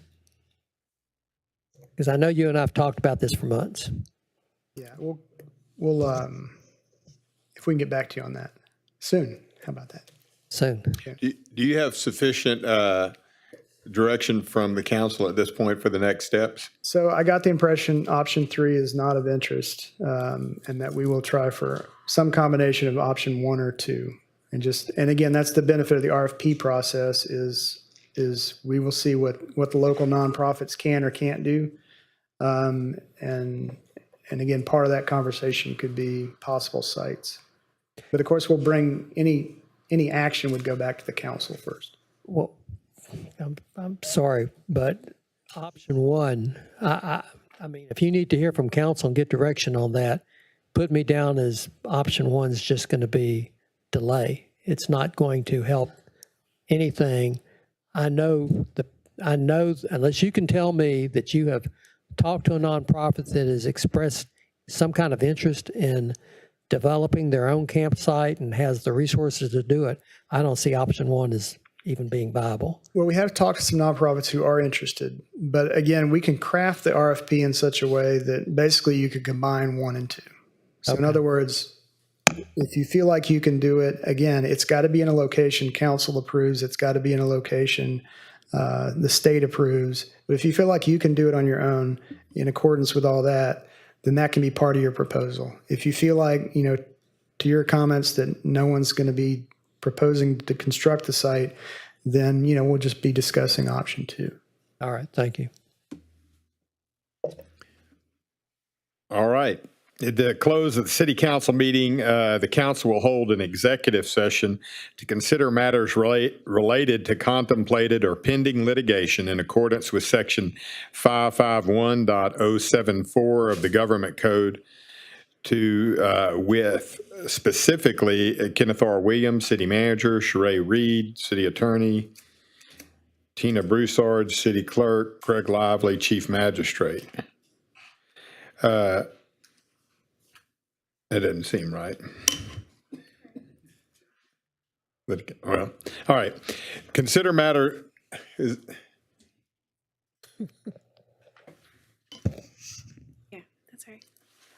Yeah, that's right.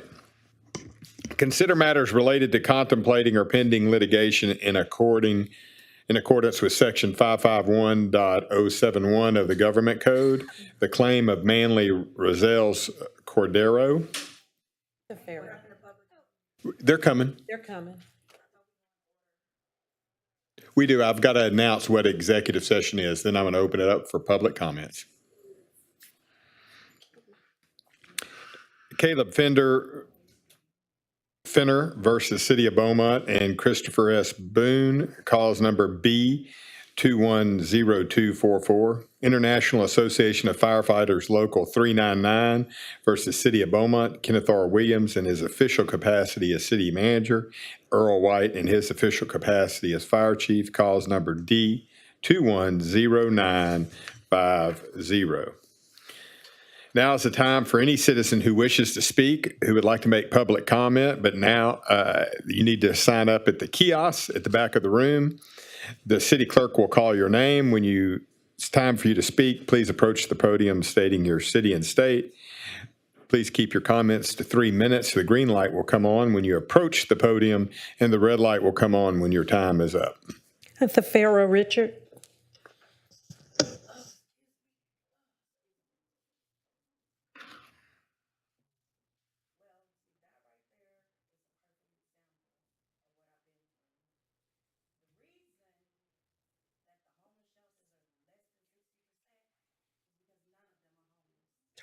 Y'all have been conned. None of those people are homeless. You guys, in the light of the Lord, I feel so sorry because you are men of God. You are women of God. That is the biggest drug store. Congressman Guest, I've never really had an opportunity to know you, but I thank God for you because you're the only one speaking the truth. Did you know you can get heroin at tree number 1? You can get cocaine at tree number 3. You can get you some K2 and some meth at tree number 3, number 4, number 5. If you need a prostitute, if you need an escort for the night, we have all been conned. I spent $2,000 on water. Those people have houses. Those people drive better cars than you. Those people have bank accounts that are larger than yours. We have been conned. The shelter is empty because they are not homeless. You know how I know? Because I go at 3 o'clock in the morning. I do a ride around. And guess who I see? 3. The same 3 ladies that really need to be in a mental hospital. Miss Claudia, that you told me about, Miss Alicia, and Miss Smith. The rest of them, can I get you what you need? What you need? What you need? I got it. What you need? What you need? I need you to go get a job. It's a shame. I did not come here for that, but God is amazing. Can I just turn around? He's amazing in his infinite wisdom. I came because Officer Harrell. Ms. Richard, you have to address the council. I'm sorry. Thank you, sir. Because I've been arrested 3 times in 10 days. The 10th, the 17th, the 21st. In the max, the women don't have water. They don't have, I got bathed at the car wash with a water hose. I'm the only one. They are passing rocks in the max. They broke my arm, my hand, my tooth. My baby is dead in the infirmary. They brought a German Shepherd to bring me my food. Oh, that's right. It's fake blood. Failure to render aid. So I'm not going to even address that today. I'm going to go ahead and go to the Federal Bureau of Prisons because that needs to be shut down too. They need to go to the military. In the light of the Lord, because you are men of God, please, in the light of God, do not go any further. You guys, that is the biggest drugstore, prostitution escort, and did you know they raped a 9-year-old girl in the house? Thank you, Congressman Getz. Mike Getz. That's all I have, Mayor. Okay. We're going to start with Councilman Durio for council member comments. Thank you, Mayor. I just want to say today I had the pleasure of attending a VA birthday party for the following veterans. Ivory Joubert was 100 years old, and he's a World War II Army vet. Lewis Scott is 102 years old, and he's a World War II Army vet. And Sam DeLeo was 100 years old, and he's a World War II Air Force veteran. And I just thought that was awesome that these folks still here to celebrate their birthday after going through World War II. And it made our lives, and they came back here, and they're still here. Also, we were told that folks might, I was amazed to know this, because that's, about 80 years ago, there are 167,000 World War II veterans still alive and living in the United States today. So I just, it was a real honor that I was able to attend that, and I gave a little welcoming speech from the city of Beaumont on behalf of the council and the mayor. And that's all I have. Thanks. Thank you. Councilman Getz. I want to thank you, Mayor, and council and staff for having this work session on where we go next on the homeless. I do think that there are some out there that do need these services. There's no doubt that there's some drug dealings going on, as Ms. Farrow mentioned, but there's also people that actually do need these services, and we need to try to be there for them. This past weekend, something despicable happened in our community. We had the Aryan Nation, or whoever the heck they are, come through under the cloak of darkness and start throwing trash in people's yards. And people put it on the internet, and you could see what some of it said. One of them depicted a Nazi soldier, and it talked about, this is what we need to support. We fought a war.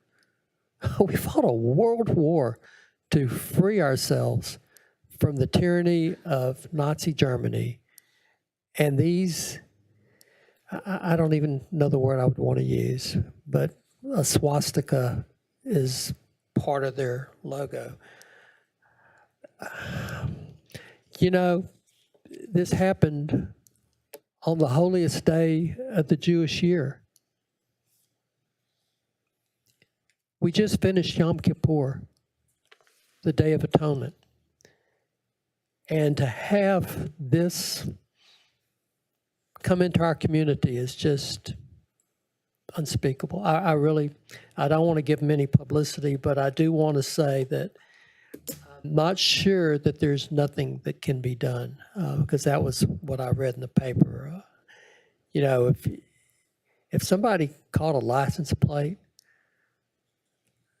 I'm not so sure that even if it's just a misdemeanor of littering, that stuff was not welcomed in people's yards. And thank you, Mayor, for going public with your condemnation of it as well. Councilman Turner.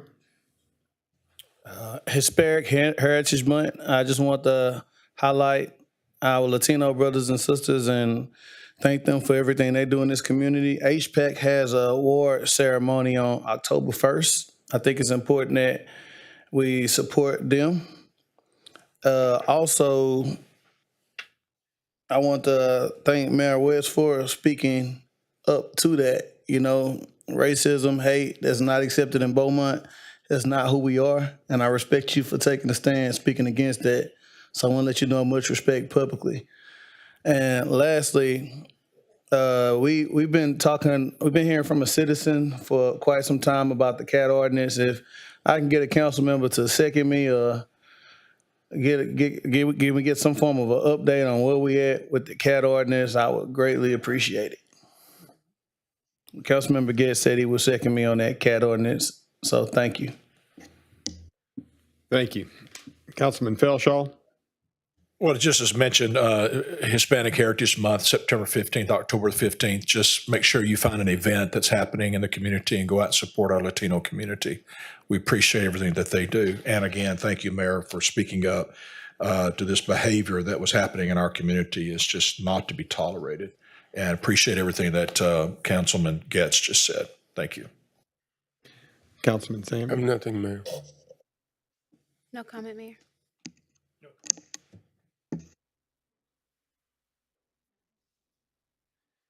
City Manager? Just a couple of things. One, happy belated birthday to our city attorney, Ms. Sheree Reed, for sure.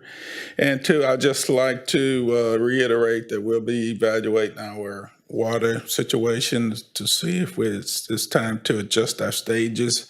I don't know for sure, but we'll be talking about that tomorrow morning. And if that happens, of course, we'll be putting that information out to the media. All right, and I'd like to remind people that the new proclamation guidelines are posted on the website, and they do go into effect on October 1st. Also, our next meeting is October 10th. We do not have a meeting next week on October 3rd, so just so that you're aware of that. And at that point, it will go into effect where public comments are at the beginning only. There won't be any public comments at the end. And again, I appreciate all the, Just one, I just got a late message. I apologize. I'd like to wish Lauren Monette a happy birthday too. Today's her birthday. Thank you. and I think it'd be appropriate if we sang. Lauren is with us. Happy birthday, Lauren.